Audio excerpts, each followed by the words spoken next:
Hola amigos, soy el Dr. Raúl Cos y hoy platicaremos un poco sobre el tema de dogmática penal, los elementos para la imputación del delito de operaciones con recursos de procedencia ilícita denominado lavado de dinero.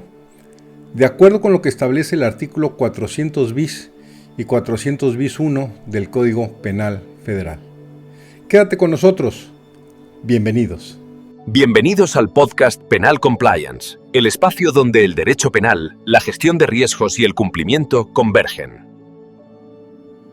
El artículo 400 bis no se activa simplemente por montos altos, ni por operaciones inusuales, sospechosas, relevantes o de otro tipo, o por superar simplemente los umbrales establecidos en la LFP-ORPI o cualquier otra situación de este tipo, sino por la estructura típica, por el origen ilícito comprobable, por la conducta idónea y apariencia de licitud.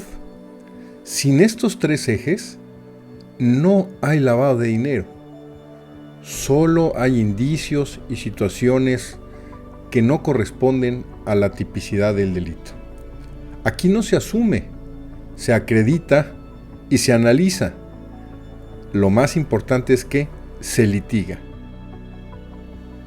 El artículo 400 bis del Código Penal Federal sanciona a quien con conocimiento de que los recursos proceden de una actividad ilícita realicen cualquiera de los verbos rectores que vimos en nuestro capítulo anterior, previstos en dicha norma, con la finalidad de ocultar, encubrir o pretender dar apariencia de ilicitud.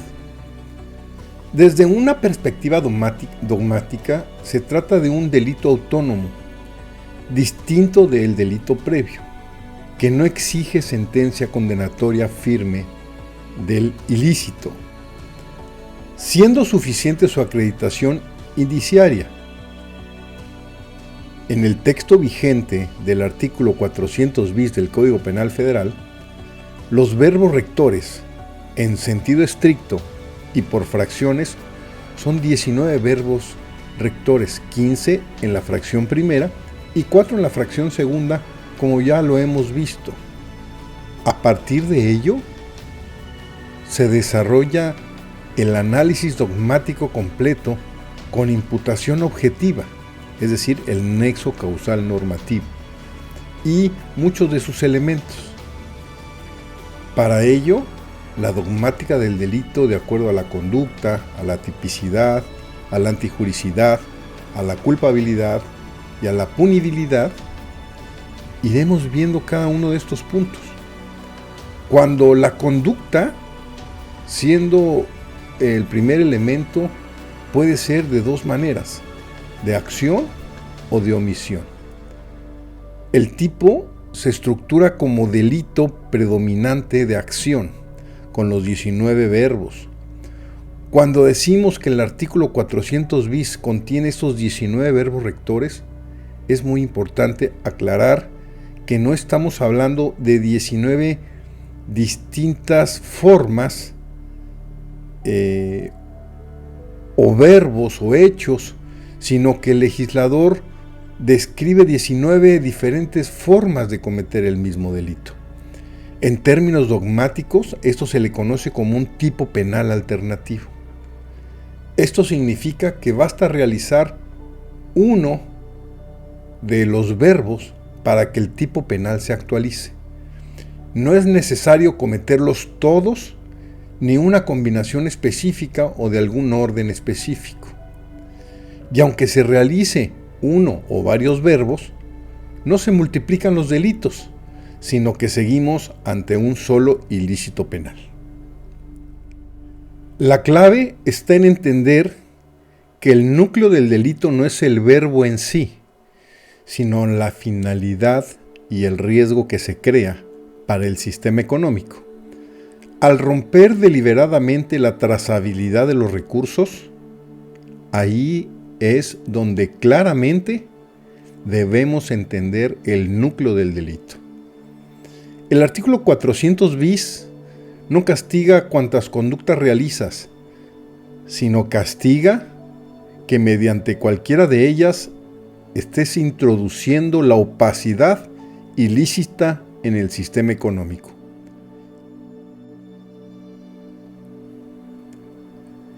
Tipicidad. La tipicidad es de tipo objetivo, de acuerdo al artículo 400 bis del Código Penal Federal. La situación de conducta proviene de cualquiera de los verbos rectores. El objeto material son los recursos, derechos o bienes de cualquier naturaleza.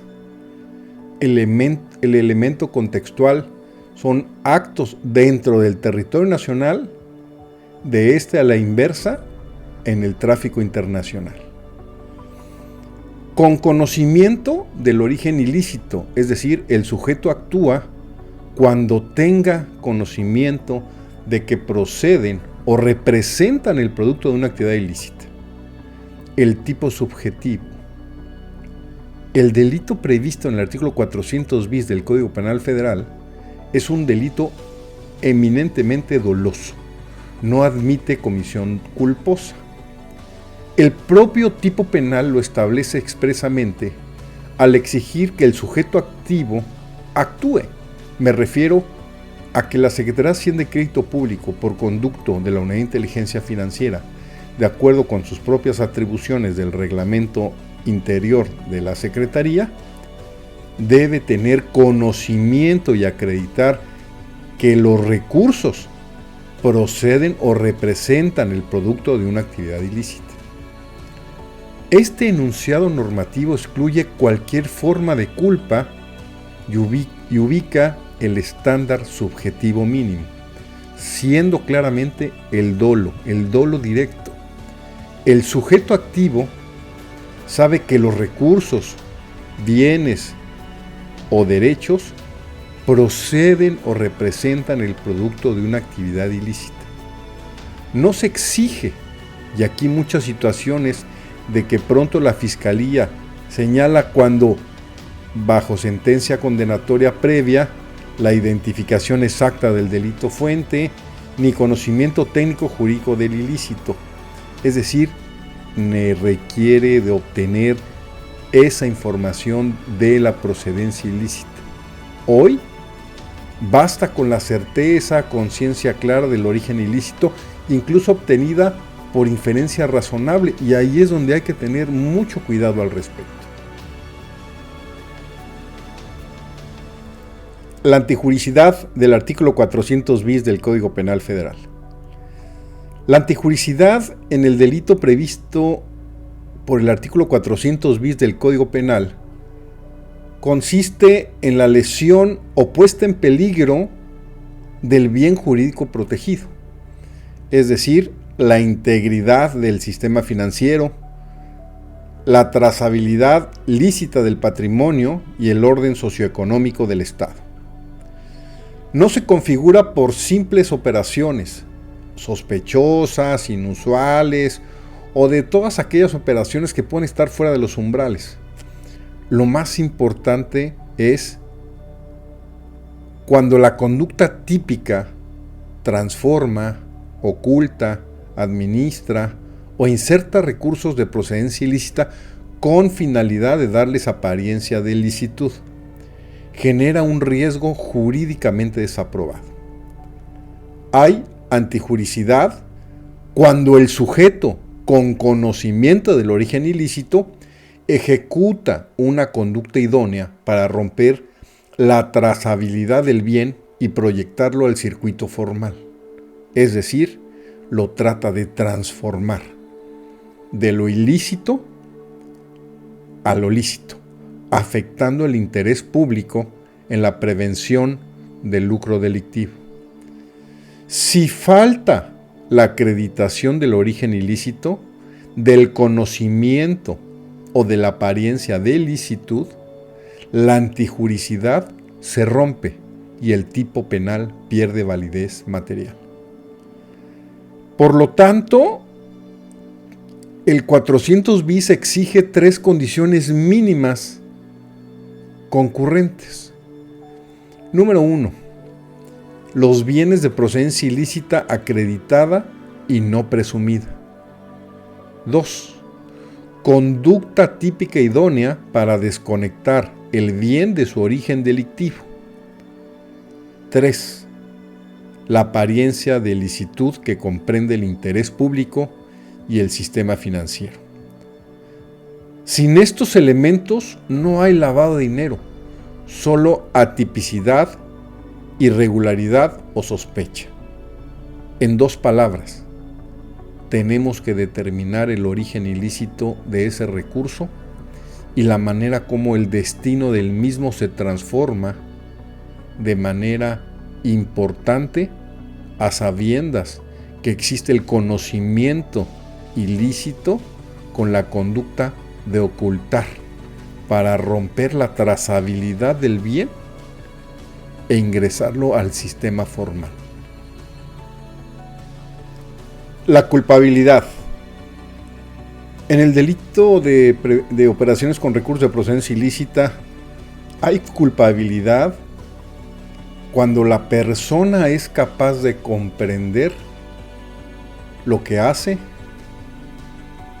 lo que sabe o puede saber, lo que está prohibido y aún así decide actuar en consecuencia, cuando podía haber conducido de distinta manera.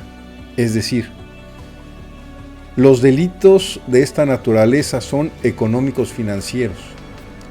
La culpabilidad se intensifica claramente cuando estas personas saben que están transformando el dinero de una situación ilegal a una situación legal, a través de cualquiera de las formas ya señaladas en los diversos verbos rectores. Y lo más importante, que comprenden el riesgo y aún así lo asumen. Todo ello es el factor clave para la determinación de la culpabilidad. La punibilidad. El concepto de pena de prisión y multa se establece en el artículo 400 bis y se impondrá de 5 a 15 años de prisión y de 1,000 a 5,000 días de multa al que por sí o por interpósita persona realice cualquiera de las conductas que ya analizamos. De la misma naturaleza, y lo más importante para ello es que establece agravantes por posiciones especiales en sujetos obligados, es decir, puede aumentar de 1/3 hasta 1/2 las penas previstas en este capítulo cuando cualquiera de las personas tenga un carácter de consejero, administrador, funcionario, empleado, oficial de cumplimiento, representante de cumplimiento, apoderado, prestador de servicios o cualquiera persona sujeta al régimen de prevención de operaciones con recursos de procedencia ilícita, es decir, a los sujetos obligados en materia de prevención de lavado de dinero que señalan para el sector financiero y para actividades vulnerables. De la misma naturaleza también hay un agravante cuando la conducta se realiza dentro de los 2 años siguientes de haberse separado de los cargos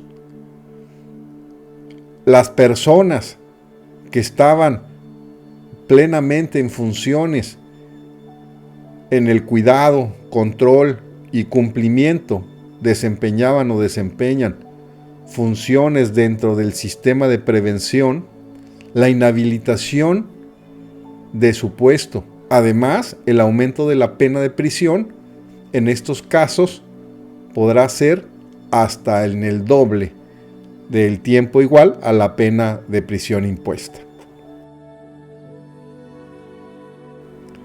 La inhabilitación comienza a computarse una vez cumplida la pena de prisión y no de manera simultánea. Estos servidores públicos encargados de prevenir, detectar, denunciar, investigar o juzgar delitos o ejecutar sanciones penales o exservidores públicos que hayan desempeñado dichas funciones cometan la conducta dentro de los 2 años posteriores a su separación del cargo.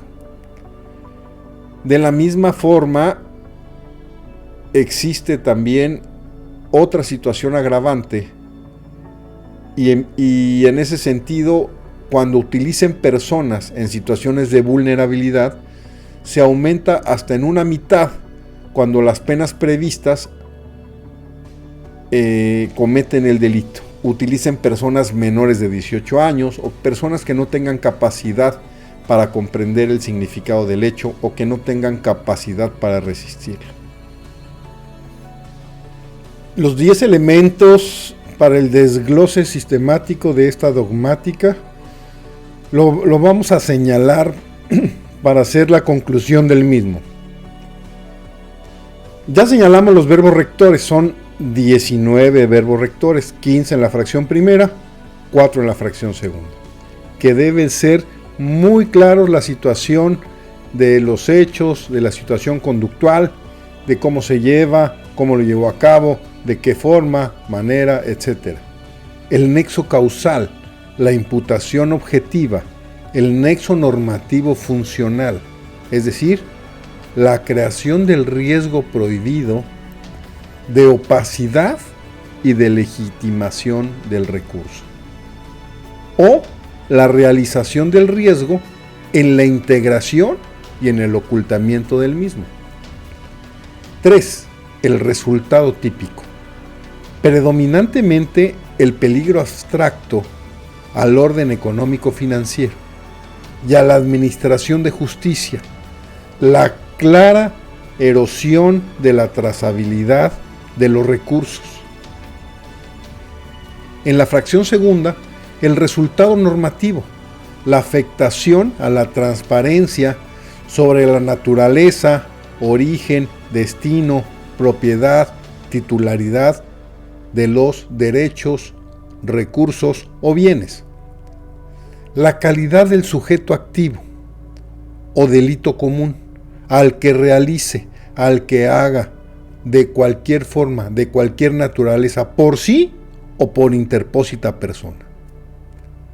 Con agravantes por rol, de acuerdo a lo que señala el 400 bis 1, consejero, administrador, funcionario, representante de cumplimiento, oficial de cumplimiento, etc. La calidad del sujeto pasivo, es decir, la querella por parte del Estado del bien jurídico protegido como titular del orden público económico en la función de persecución de dichos delitos. Circunstancias de modo u operación patrimonial o financiera, es decir, la situación de depósito, transferencia, inversión, cambio, conversión, ocultamiento, encubrimiento de la naturaleza, origen, ubicación, destino y movimiento de los recursos. Circunstancias de tiempo. Estas pueden ser instantáneas y por lo general son circunstancias continuadas. Es un delito continuado. Continúa la situación serial de administrar, de encubrir, de custodiar, de realizar el delito en ese tiempo y en esos momentos. O de relevancia probatoria, la trazabilidad por periodos y secuencias de actos. Así como las circunstancias del lugar, dentro del territorio nacional, de este sea el extranjero o a la inversa, la situación de trazabilidad a través de los canales de depósito, inversión, compra, adquisición y posesión material, derechos, bienes o recursos. Del bien jurídico tutelado, es decir, del funcionamiento confiable del sistema, de la administración de justicia, de la situación de cómo afecta a la hacienda pública la situación de los recursos ilícitos. Y en ese sentido, los puntos más importantes: el objeto material y los medios comisivos. El objeto material será los recursos, derechos o bienes de cualquier naturaleza donde se tengan claramente que identificar y ver cuáles fueron los medios comisivos, los instrumentos financieros, contratos, estructuras societarias, testaferros por medio de la persona, por medio de terceros, o los mecanismos de traslado, de transferencia, que deben acreditarse la situación de materialidad, tipología y trazabilidad de los recursos. Todo esto con conocimiento del origen ilícito del recurso, con la finalidad de ocultar y encubrir, o pretender ocultar o pretender encubrir. Y en ese sentido, estos son los elementos más importantes que deben integrar en la situación de un nexo causal enfocado a la dogmática penal. Por lo tanto, si enfrentas una imputación por lavado de dinero y deseas prevenir riesgos penales, o ya tienes una imputación, es importante que analices todos y cada uno de los puntos aquí comentados. Busca asesoría técnica especializada. Suscríbete. Márcanos o mándanos un WhatsApp al 222-321-7552. Este espacio está pensado para ti, para ayudarte a entender el derecho penal y el cumplimiento. Gracias por acompañarnos. Buenas tardes.